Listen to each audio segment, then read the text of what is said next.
क्या आप कल्पना कर सकते हैं कि एक पूरे शहर को दहकती आग जलाकर राख कर दे?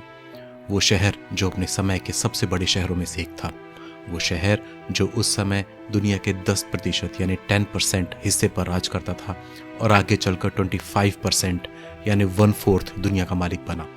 वो शहर जो लगभग 3 सेंचुरीज तक दुनिया का पावर सेंटर रहा और भारत पर भी लगभग 200 साल तक राज किया।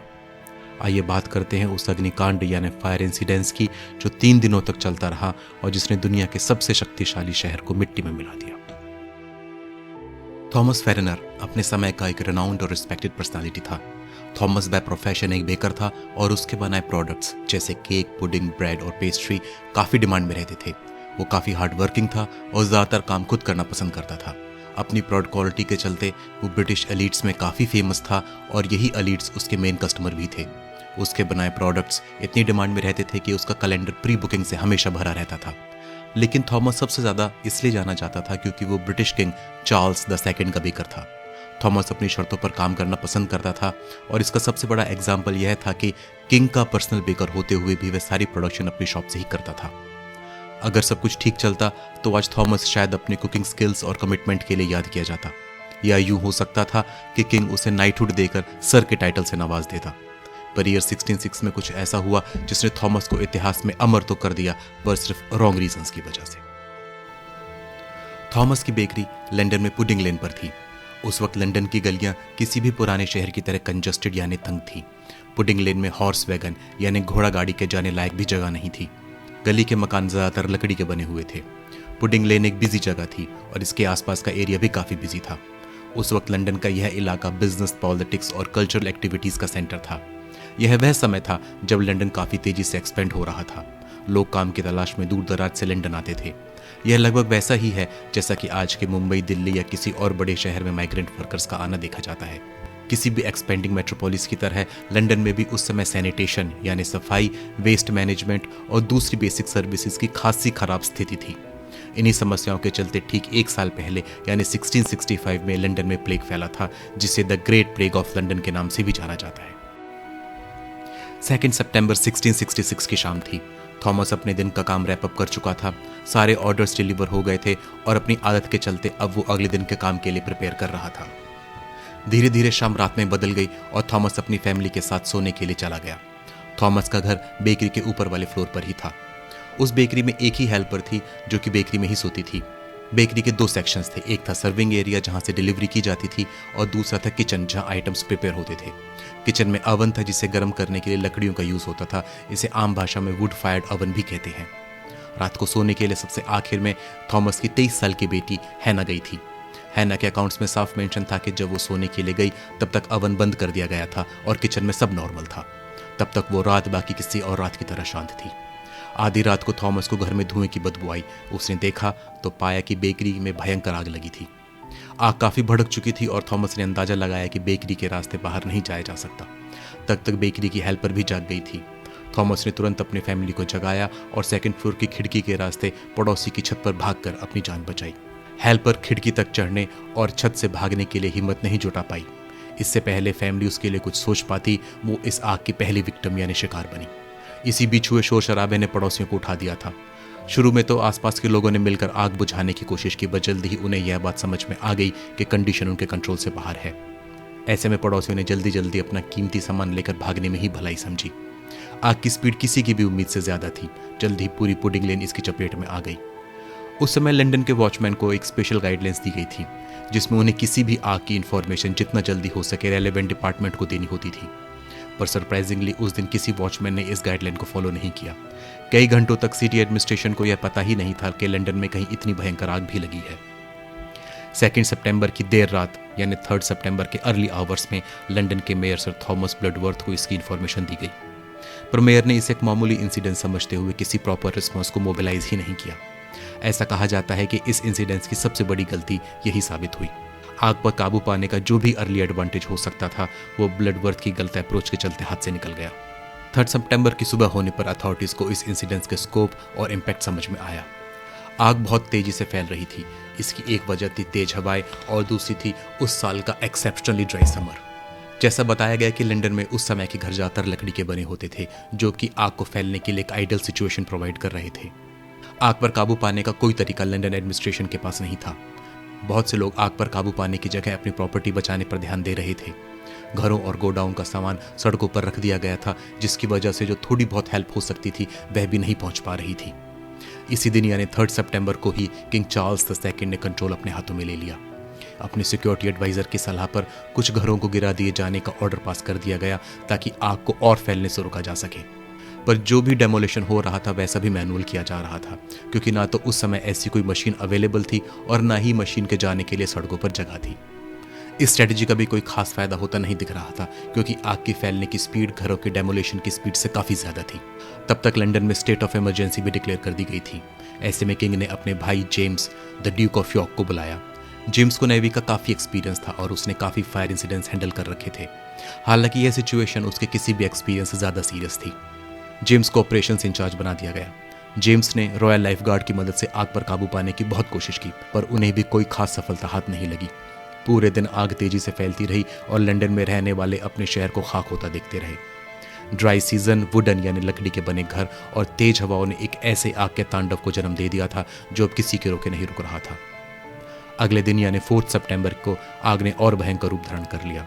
इस दिन सेंट पॉल्स कैथीड्रल इस आग की चपेट में आ गया और देखते ही देखते राख में बदल गया। यह कैथीड्रल उस वक्त के लंदन सोसाइटी में खास जगह रखता था। ऐसा कहा जाता है कि इंसानी जानों के बाद जो सबसे बड़ा नुकसान हुआ था वह इसी कैथीड्रल का था। जहां यह कैथीड्रल था आज वहां एक मॉन्यूमेंट है जो इस हादसे की याद में बनाया गया है। इसे monument to the great fire of London के नाम से भी जाना जाता है। बढ़ती आग को देखकर बड़ी संख्या में लोगों ने नज़दीक के खाली पार्कों में शरण लेनी शुरू कर दी। सबसे ज़्यादा लोगों ने मूर फील्ड्स में रिफ्यूज लिया, जो कि ओल्ड सिटी ऑफ लंदन के पास का सबसे बड़ा पार्क था। धीरे धीरे यह पार्क टेम्परेरी रिफ्यूजी शेल्टर में बदल गया। इसी दिन यानी 4 सितंबर को भी आग पर काबू पाने में कोई खास सफलता हाथ नहीं लगी। रॉयल लाइफ गार्ड ने अपनी स्ट्रेटजी में चेंज करते हुए घरों को गिराने के लिए एक्सप्लोजिव का इस्तेमाल करना शुरू कर दिया था। यह स्ट्रेटजी काफ़ी हेल्पफुल साबित हो रही थी। आग के बढ़ने की स्पीड कम तो हो गई थी, पर तेज हवाओं की वजह से आग पर अभी भी काबू नहीं पाया जा पा रहा था। 4 सितंबर खत्म होते होते लगभग 40 चर्च और लगभग 10,000 यानी 10,000 बिल्डिंग्स जलकर राख हो गई थी।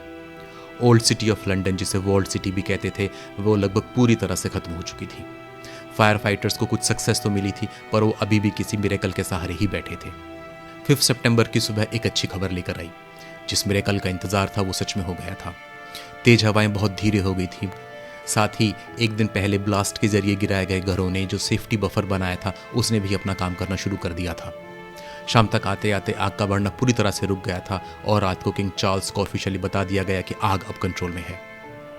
3 दिन तक चला आग का तांडव आखिरकार खत्म हुआ, पर आग ने शांत होने से पहले 87 यानी 87 चर्चेस और 13,200 यानी 13,200 बिल्डिंग्स को, जिसमें रेजिडेंशियल और कमर्शियल बिल्डिंग दोनों शामिल थी, जलाकर राख कर दिया था। पर किंग चार्ल्स को यह पता था कि अभी मुसीबत का बस एक ही हिस्सा खत्म हुआ है। अभी तो हैंडल करने के लिए बहुत सारी चैलेंजेस बाकी हैं। असली चैलेंज था सबसे पहले रिफ्यूजीज के रहने का अरेंजमेंट करना और फिर पूरे शहर को दोबारा बसाना। बड़ी संख्या में लोग मूर फील्ड्स में रिफ्यूज लिए हुए थे। उनके लिए खाने पीने और सैनिटेशन का कोई अरेंजमेंट नहीं था और ऐसी किसी कंडीशन को हैंडल करने के लिए एडमिनिस्ट्रेशन रेडी भी नहीं था। किंग चार्ल्स के सामने सबसे बड़ा चैलेंज था कि इन लोगों के लिए बेसिक फैसिलिटी प्रोवाइड कराना। रिफ्यूजी पार्क्स में असंतोष बढ़ता जा रहा था और इस बात का डर था कि यह कभी भी एक फुल स्केल रिवोल्ट का रूप ले सकता था। साथ ही बहुत सारे रूमर्स यानी अफवाहें भी फैल रही थी। लोगों के बीच यह चर्चा आम थी कि कभी भी डच या फ्रेंच आर्मीज अटैक कर सकती हैं। ऐसे में लोग बड़ी संख्या में हथियार यानी वेपन्स भी इकट्ठे करने लगे थे। इस वक्त तक यह सिचुएशन साफ हो चली थी कि अब लंदन एक लाइव एक्सप्लोजिव की तरह है, जिससे कोई छोटी सी घटना भी ट्रिगर कर सकती थी। सिचुएशन को समझते हुए किंग ने सबसे पहले अपने बाकी सब प्रोविंसेस को आदेश दिया कि वो अपनी बेकरीज को फुल स्ट्रेंथ पर चलाएं और सारी एक्स्ट्रा ब्रेड प्रोडक्शन को लंदन को भेज दें।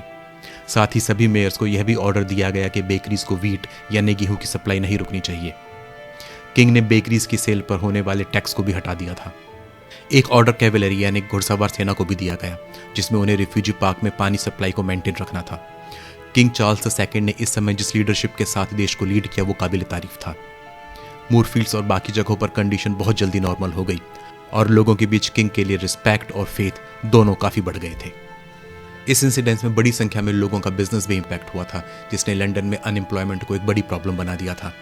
किंग ने इस प्रॉब्लम से निपटने के लिए एक एग्जीक्यूटिव ऑर्डर पास किया जिसमें उन बिजनेसमैन को जो इस इंसिडेंट से इम्पैक्ट हुए थे यह राइट दिया गया कि वो किसी भी प्रोविंस में जाकर बिजनेस कर सकते थे। साथ ही कुछ सालों के लिए उन्हें टैक्स में एग्जेम्पशन यानी टैक्स में छूट भी दी गई।